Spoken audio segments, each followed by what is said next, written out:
முயற்சிகள் வெல்லும் சேனல். வணக்கம். இன்றைக்கி நம்ம ஒரு சுவையான டேஸ்டான சுக்குமல்லி காப்பி பொடி வந்து எப்படி தயாரிக்கலாங்கிறத பார்க்கலாம் வாங்க. அதுக்கு தேவையான பொருட்கள் நம்ம பார்க்கலாம். கொத்தமல்லி விதை வந்து ஒரு 50 கிராம் எடுத்துக்கோங்க. சுக்கும் வந்து ஒரு 50 கிராம் எடுத்துக்கோங்க. ஏலக்காய் ஒரு 10 எடுத்துக்கோங்க. மிளகு வந்து ஒரு ஸ்பூன் எடுத்துக்கோங்க. உங்கள் இனிப்புக்கு தகுந்த மாதிரி கருப்பட்டி இல்லைனா வெல்லம் எடுத்துக்கோங்க. இப்போ வந்து சுக்குமல்லி காப்பி பொடி வந்து எப்படி செய்யலாங்கிறத பார்க்கலாம் வாங்க. இப்போ சுக்குமல்லி காப்பி பொடிக்கு வந்து அடுப்பை பற்ற வச்சுட்டு இந்த மாதிரி ஒரு கடாய் போட்டுக்கோங்க. போட்டுட்டு நம்ம எடுத்து வச்சுருக்க இந்த மல்லி விதையெல்லாம் இருந்துச்சு பாருங்கள், அதை வந்து இதில் போட்டுக்கோங்க. போட்டுட்டு இதை கைவிடாமல் கொஞ்சம் நேரம் நீங்கள் வறுத்துக்கோங்க. நான் வறுத்துட்டு காட்டுறேன். இப்போ கொத்தமல்லி போட்டிருந்தேன் பாருங்கள், அது நல்லா வந்து வறுபட்டுருச்சு.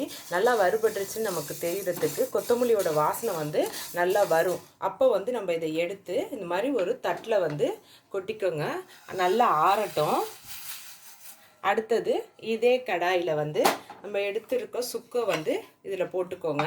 போட்டுட்டு இதையும் வந்து கைவிடாமல் நல்லா இதை வந்து வறுத்துக்கோங்க. நான் வறுத்துட்டு காட்டுறேன். நம்ம சுக்கு போட்டிருந்தோம், சுக்கும் நல்லா வறுபட்டுருச்சு. சுக்கோட வாசனை வரும், அதுதான் கரெக்டான பதம். இப்போ இதையும் எடுத்து அந்த கொத்தமல்லி போட்டிருந்தோம் பாருங்கள், அந்த இதுலேயே வந்து இதையும் வந்து சேர்த்துக்கோங்க. இப்போ வந்து அடுத்தது இதே கடாயில் வந்து நம்ம மிளகு எடுத்திருந்தோம், அது ஏலக்காய், இதையும் கொஞ்சம் நேரம் வந்து வறுத்துக்கோங்க. நான் வறுத்துட்டு காட்டுறேன்.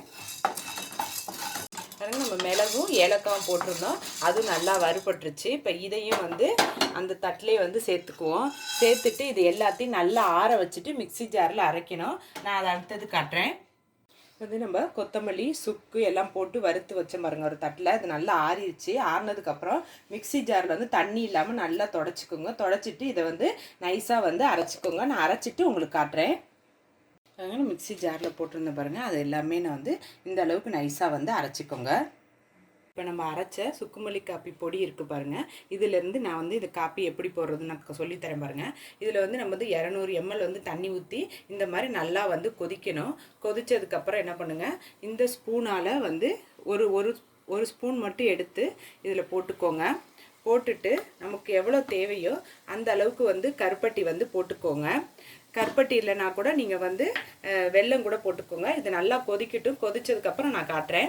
நம்ம சுக்குமல்லி காப்பி பொடியிலேருந்து போட்டோம் பாருங்கள், அது வந்து நல்லா கொதிச்சிருச்சு.